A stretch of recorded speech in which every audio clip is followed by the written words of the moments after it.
የፋሲካ በዓልን አስመልክቶ ለበዓሉ የሚሆኑ እንደ ዘይትና ዱቄት ያሉ ምርቶች በመርካቶ ገበያ በስፋት መቅረባቸው ተገለጸ። ከበዓሉ ጋር በተያያዘ የምርት አቅርቦት እጥረት እንዳይከሰት በመሰራቱ አሁን ላይ በመርካቶ ገበያ ምንም አይነት የአቅርቦት ችግር አለመኖሩን የአዲስ ከተማ ክፍለ ከተማ ወረዳ 1 ንግድ ጽሕፈት ቤት ኃላፊ ሳዲቅ ጀሚል አስታውቀዋል። የዘይት አቅርቦት የሌሎች ምርቶች በስፋት አለ ማለት ነው። ስለዚህ ይሄንንም እንዴት ነው ክትትል የምናደርገው? በእያንዳንዱ ባለሙያዎቻችን ብሎክ አላቸው ማለት ነው። በዛ ብሎካቸው መሰረት ክትትል ቁጥጥር ያደርጋሉ። ያለው ምርት እንዲወጣ የማድረግ ስራውን እየሰሩ ያሉት ማለት ነው። በተጨማሪነትም የክፍለ ከተማ ግብረ ኃይል አለ፣ የወረዳው ግብረ ኃይል አለ።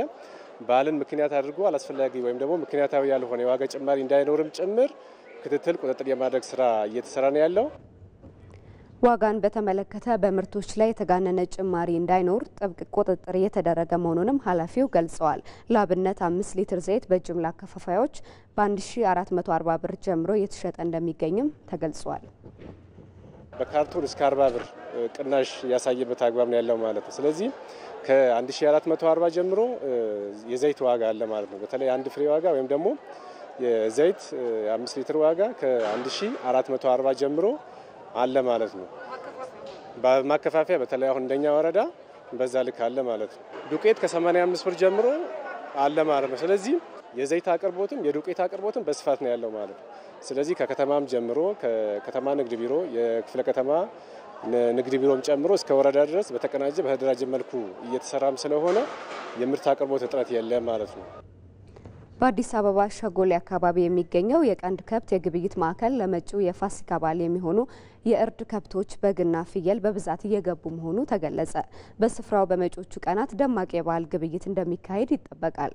በስፍራው የነበረውን የዛሬ የግብይት ድባብ የተመለከተው ሪፖርተራችን አሚር ጌቱ የሚከተለውን ዘገባ አዘጋጅቷል።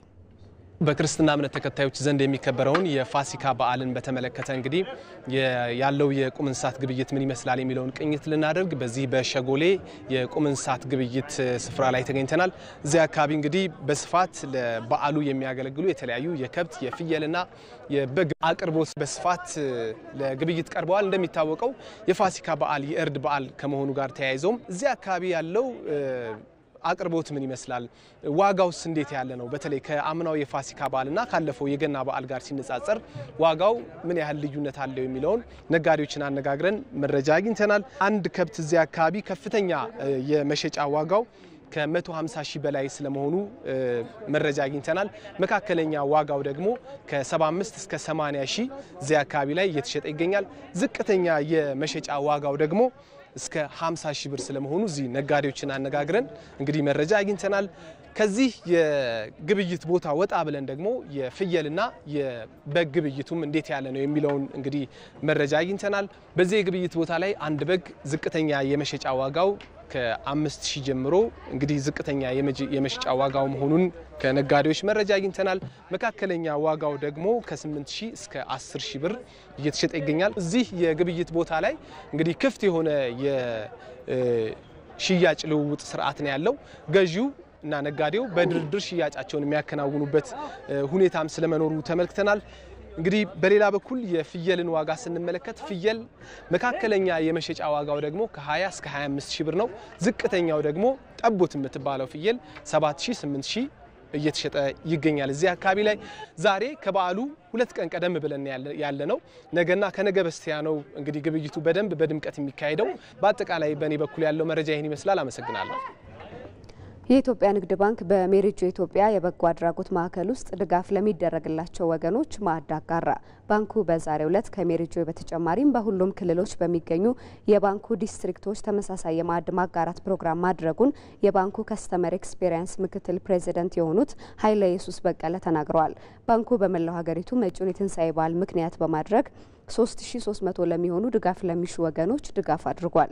ኃላፊው አክለውም ባንኩ በያዝነው ዓመት 9 ወራት ብቻ ከ450 ሚሊዮን ብር በላይ ለበጎ አድራጎት መዋሉን አንስተዋል።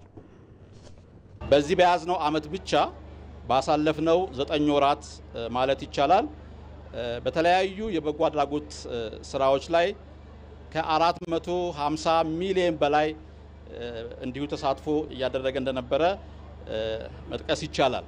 የትንሳኤ በዓል ምክንያት በማድረግ በዚህ በከተማችን በአዲስ አበባ በተለያዩ ክፍለ ከተሞች ወገኖችን መደገፋችን እንጠበቀው ሆኖ ከአዲስ አበባ ውጪ በሚገኙ 23 በላይ የሚሆኑ በሁሉም ክልሎች የሚገኙ ዲስትሪክት ጽሕፈት ቤቶቻችን አማካኝነት ተመሳሳይ እንዲሁ የማዕድ ማጋራት ፕሮግራም እየተካሄደ እንዳለ መግለጽ እወዳለሁ። ሜሪጆ ኢትዮጵያ በስሩ በርካታ አረጋውያንን በተለይም ህጻናትን ከቤተሰቦቻቸው ሳይነጠሉ ትምህርታቸውን እንዲከታተሉ ያስቻለ መሆኑን የሜሪጆ ኢትዮጵያ የበጎ አድራጎት ተቋም መስራችና ዳይሬክተር ሲስተር ዘቢደር ዘውዴ ተናግረዋል። ሲስተር ዘቢደር አክለው የኢትዮጵያ ንግድ ባንክ የተቸገሩትን ለመርዳት እያደረገ ለሚገኘው ድጋፍ ምስጋናን አቅርበዋል። በአዲስ አበባ ብቻ 8200 ህጻናቶች ቀጥታ ድጋፍ የሚያገኙ በኢትዮጵያውያን ብቻ የሚደገፉ አሉን። እንግዲህ ንግድ ባንክ ዛሬ እኛ ጋር ብቻ አይደለም በተለያየ መልኩ እንደኛ አይነት ድርጅቶችን ከፍተኛ ድጋፍ እያደረገ ይገኛል። በተለይ ኮርፖሬት ሶሻል ሪስፖንሲቢሊቲ የምንለውን ኃላፊነቱን እየተወጣ ያለ ንግድ ባንካችን ነው። በጣም እናመሰግናለን። ኦሮሚያ ባንክ የትንሳኤን በዓል ምክንያት በማድረግ ለ5 የተለያዩ ምግባረ ሰናይ ድርጅቶች የገንዘብ ድጋፍ አደረገ። ድጋፍ የተደረገላቸው በኢትዮጵያ የልብ ህሙማን ህጻናት መርጃ፣ ሜሪጆ ኢትዮጵያ፣ SOS የህጻናት መንደር፣ ትኩረት ለሴቶችና ህጻናት ድርጅትና የኢትዮጵያ ወንጌላዊት ቤተክርስቲያን መካነ ኢየሱስ የአእምሮ ህሙማን ማዕከል ናቸው። የአምስቱ ምግባረ ሰናይ ድርጅቶች መሪዎች በዚህ በበዓል ወቅት ኦሮሚያ ባንክ ድጋፍ ከሚሹ ወገኖች ጎን ለመቆም ላሳየው አጋርነትና ላበረከተው አስተዋጽኦ ምስጋናቸውን አቅርበዋል። የኦሮሚያ ባንክ ዋና ስራ አስፈጻሚ ተፈሪ መኮንን ባንኩ ከህዝብ ያገኘውን ለህዝብ በማካፈል የሚታወቅ በመሆኑ ማህበራዊ ኃላፊነቱን በላቀ ሁኔታ የመወጣት ባህሉን አጠናክሮ ይቀጥላል ብለዋል።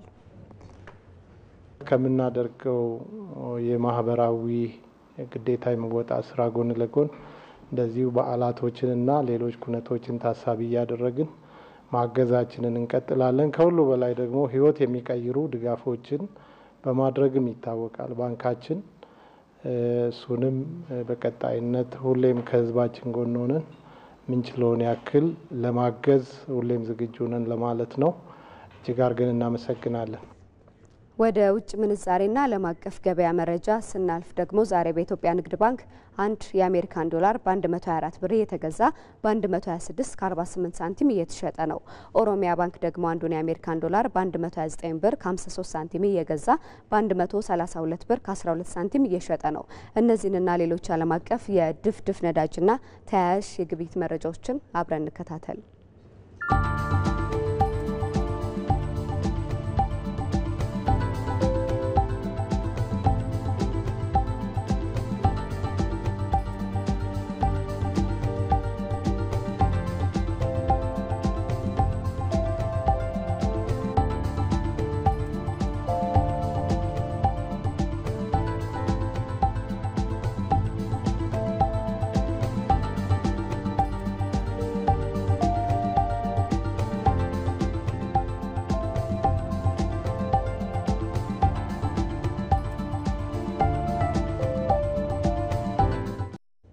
ተመልካቾች የኢቲቪ 57 የቢዝነስ ዜና አብቅቷል። መቅደስ እንዳለ መረጃዎቹን ነገርኳችሁ።